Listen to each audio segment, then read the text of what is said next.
শুভ সকাল সবাইকে। আশা করছি তোমরা সবাই খুব ভালো আছো আর আমি তো খুবই ভালো আছি। তো আজ আবার অনেকদিন পর ভিডিও নিয়ে আসলাম। তো ভিডিওটা হলো সোমবারের। তো সময় তো পাইনি, তাই জন্য ভিডিওগুলো আপলোড করতে কিন্তু অনেক লেট হয়েই যাচ্ছে। তো সোমবার ছিল আর সোমবারে তো আমার শিব পূজা করতে হয়, তার উপর আবার ছিল সরস্বতী পূজা। তো সকালবেলা উঠে দেখলাম বৌদি এদিকে পূজার আয়োজন করছে, ছোট করে বাড়িতে একটু মা সরস্বতীর ভোগ লাগাবে। তো আমিও ভাবলাম না স্নানটা ছেড়ে আসি, আবার পুজো করতে হবে।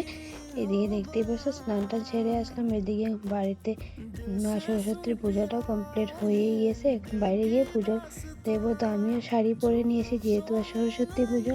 তো ভাবলাম না শাড়ি পরে নি, শাড়ি পরে পুজো করলে বউদেরকে ভালো লাগে, তাই না বলো। এইদিকে ভালো করে পুজো করে মা সরস্বতীকে প্রণামও করে নিয়েছি। আর সবাইকে জানাই শুভ সরস্বতী পুজো। সবাই খুব ভালো থাকো, সুস্থ থাকো, সুন্দরভাবে পুজো এনজয় করো। চলো আবার দেখাবে নেক্সট ভিডিও।